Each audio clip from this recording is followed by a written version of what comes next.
শংসাপত্র সংশোধন ও অনলাইন প্রক্রিয়াকরণের জন্য নেওয়া হচ্ছে মোটা টাকা। 500 থেকে 700 টাকা করে কাটমানি নেওয়ার অভিযোগ তৃণমূল পরিচালিত গ্রাম পঞ্চায়েতের বিরুদ্ধে। জেলা শাসকের কাছে পঞ্চায়েত কর্তৃপক্ষের বিরুদ্ধে লিখিত আকারে অভিযোগ জানিয়েছেন উপভোক্তারা। যদিও দুর্নীতির অভিযোগ অস্বীকার করেছে পঞ্চায়েত কর্তৃপক্ষ। মালদা চাঁচলের খরবা গ্রাম পঞ্চায়েতের ঘটনা। নাগরিকত্ব প্রমাণের ক্ষেত্রে জন্ম শংসাপত্র অতি গুরুত্বপূর্ণ, তাই হাতে লেখা জন্ম শংসাপত্র পরিবর্তন করে সেটিকে আধুনিকীকরণের প্রক্রিয়া শুরু হয়েছে। অনেকেই নিজের জন্ম শংসাপত্রটি অনলাইনে প্রক্রিয়াকরণের জন্য পঞ্চায়েতে ছুটছেন, আর এখানেই ব্যবসা ফাঁদিয়ে বসেছে পঞ্চায়েত। পঞ্চায়েত কর্তৃপক্ষ জন্ম শংসাপত্র সংশোধন অনলাইন প্রক্রিয়াকরণের জন্য উপভোক্তাদের কাছ থেকে 500 থেকে 700 টাকা দাবি করছে বলে অভিযোগ। টাকা না দিলে কাজ হবে না, সাফ কথা পঞ্চায়েত কর্তৃপক্ষের।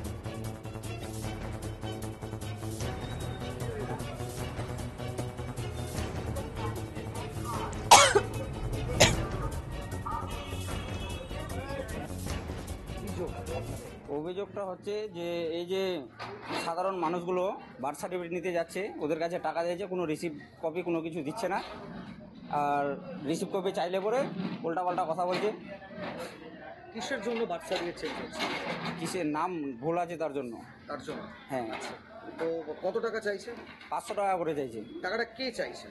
টাকাটা চাইছে পঞ্চায়েত কর্মী, প্রধান, যারা পঞ্চায়েত চালাচ্ছে ওরাই চাইছে। কত টাকা করে চাইছে? 500 টাকা করে চাইছে। আপনি কি টাকা দিয়েছেন? আমার কাছে টাকা চেয়েছিল, আমি টাকা নাই আমার কাছে, আমি ব্যাগ হয়ে চলে এসেছি। আপনার কাজ হয়েছে? কাজ হয়নি। কি করবেন এখন? কোথায় যাবেন? এখন এই তো প্রশাসনকে জানিয়েছে, এবার কি করছে ওরা। এটা কি ঠিক হচ্ছে টাকা? না, এটা ঠিক হচ্ছে না, একদমই ঠিক হচ্ছে না।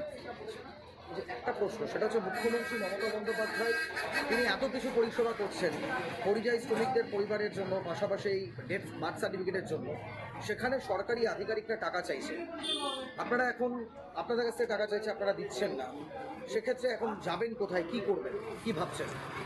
এটাই ভাবছি যে যারা বড় বড় অধিকারী আছে ওদেরকে জানিয়েছি, এবার কি করছে ওরা, ওদের দিকেই চেয়ে থাকবো। হ্যাঁ, প্রত্যেকের কাছ থেকেই টাকা চাইছি। হ্যাঁ, মন মতো টাকা চাইছে, কারো কাছে 500, কারো কাছে 1000, কারো কাছে 2000, যাকে যেরকম। আমি গিয়েছিলাম খরবা পঞ্চায়েতে, আমার মানে একটা জন্ম সার্টিফিকেট ছিল। এক কথায় কি যে এখন তো পশ্চিমবঙ্গ সরকার থেকে নির্ধারিত করা হয়েছে, যেগুলো এক কথায় পুরনো, আগে তো লিখিতভাবে হচ্ছিল জন্ম সার্টিফিকেট, যত কিছু ডেট অফ বার্থ, এখন নথিভুক্ত করতে বলছে, অনলাইনে আপলোড করতে বলছে। সেই কাগজটার ডকুমেন্টস নিয়ে আমি গিয়েছিলাম পঞ্চায়েতে। এবার পঞ্চায়েতে যাওয়ার পর আমাদের ওখানে মানে পঞ্চায়েতের কার্যকারী যারা এক কথায় এই ডকুমেন্টসগুলো যারা সঠিক করে, এক কথায় নথিপত্র মানে কম্পিউটারে আপলোড করে বা তুলে, তখন আমাকে বললো যে এই ডকুমেন্টসটা তুলতে গেলে টাকা লাগবে। তো আমি তখন জিজ্ঞাসা করি যে কিসের জন্য টাকা লাগবে। এক কথায় তখন ওরা বললে যে 500 টাকা করে নির্ধারিত করা হয়েছে, না হলেও 300 টাকা করে দিতে হবে, না হলে কাজ হবে না। আচ্ছা, তারপর আমি সেখান থেকে ওই আমার বাড়িতে তো অনেক ডকুমেন্টস আছে অলরেডি, 5 জন ফ্যামিলি মেম্বার। এবার 5 জন ফ্যামিলি মেম্বারের আমি হিসাব করি, যেহেতু আমরা তো পর্যায়িক শ্রমিক, এবার আমাদের কাছে তো অতগুলো টাকা নাই। 300 টাকা করে যদি প্রত্যেকটা সার্টিফিকেট নেওয়া হয়, তাহলে 5 দিনে এরকমই 1500 টাকা হয়ে যাচ্ছে। 1500 টাকা দেওয়ার পক্ষে তো আমার পক্ষে তো অনেক অসম্ভব বিষয়টা। না, আমি টাকা দিতে পারিনি, তাহলে আমি ব্যাক হয়ে চলে এসেছি। ওই জন্য আপনাদের মানে সাহায্য চাই। না, আমার কোনো কাজ হয়নি, আর অলরেডি আমি যাইনি। টাকাটা চাইছে আমাদের পঞ্চায়েতের কর্মাধ্যক্ষ ওখানে আছে। এবার ওকে জিজ্ঞাসা করেছিলাম, এবার জিজ্ঞাসা করার পর উনি বলেন যে এই মিটিং হয়েছে, মিটিং করে একটা রেগুলেশন খাতায় সব কিছু করা, তারপর ওখান থেকে পঞ্চায়েত থেকে এটা নির্ধারিত করা হয়েছে যে এই টাকাটা নিতে হবে, না হলে কাজ হবে না। কি চাইছেন এখন? আমি চাইছি যে আমাদের সমাজে অনেক লোক আছে যারা মধ্যবিত্ত পর্যায় শ্রমিক, ওরা যেন ফ্রি অফ কস্ট, মানে আমাদের মাননীয় মুখ্যমন্ত্রী বলেছে ফ্রি, এটা সব কিছু ফ্রি হবে, এই জন্য এটা ফ্রি হয় এবং সবাই যেন সামাজিক সেবা পায়, এটাই আমি চাই, আর এটাই আমি করতে চাই। কমপ্লেন করেছি প্রায় 30 জন মিলে, আরও আছে, ওদের সাথে সাক্ষাৎ হয়নি, বর্তমানে আরও আছে, অনেকেই আছে যারা এখনও টাকা দিয়েছে, বর্তমানে কাজ হয়নি, এখনও টাকা দিচ্ছে, এরকম অনেক। হ্যাঁ, টাকা লাগবে। আমি গিয়েছিলাম।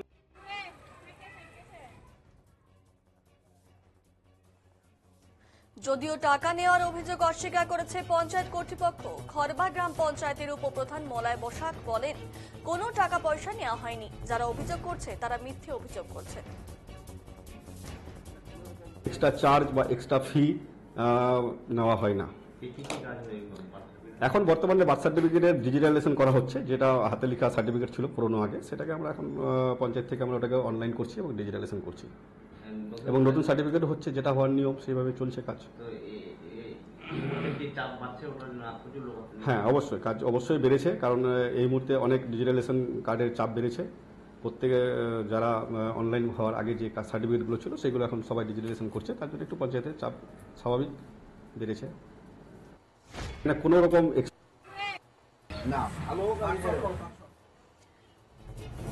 সরকারি পরিষেবাকে হাতিয়ার করে সাধারণ মানুষের পকেট কাটা হচ্ছে, এই অভিযোগ তুলে সরব হয়েছে বিজেপি। মালদা দক্ষিণ এপি সাংগঠনিক জেলার সাধারণ সম্পাদক অম্লান ভাদুরী বলেন, যেখানেই তৃণমূলের ছোঁয়া সেখানেই দুর্নীতি। এটা সারা রাজ্য জুড়ে তৃণমূলের রাজত্বে সমস্ত জায়গায় ঘটনা ঘটছে। দুর্নীতি কেবলমাত্র শিক্ষাক্ষেত্র, স্বাস্থ্য, খাদ্য এটার মধ্যে সীমাবদ্ধ নাই। শংসাপত্র দেওয়া থেকেও দুর্নীতি আরম্ভ হয়েছে, এমনকি স্কলারশিপের টাকার থেকেও আমরা দুর্নীতির ঘটনা শুনেছি কালিয়াচক থেকে বিভিন্ন জায়গায়। এটা তৃণমূলের একটা স্বভাবে পরিণত হয়েছে। যেখানেই তৃণমূল, যেখানেই তৃণমূলের নেতা, যেখানেই তৃণমূলের ছোঁয়া সেখানেই দুর্নীতি। সেখানে দুর্নীতির হাত থেকে, তৃণমূল থাকলে দুর্নীতির হাত থেকে কোনো পরিত্রাণ নাই মানুষের। অভিযোগ প্রমাণিত হলে কড়া পদক্ষেপের হুঁশিয়ারি জেলা তৃণমূল নেতৃত্বের। দেখুন, টাকা নেওয়ার অভিযোগ, কেউ কার কাছে টাকা পাবে সে টাকাটা দিল, সেটাই আবার অভিযোগ হয়ে গেল। এগুলো এখন এইসব চলছে। প্রকৃত ঘটনা কি সেটা পার্টির তদন্ত করবে, প্রশাসন তদন্ত করবে।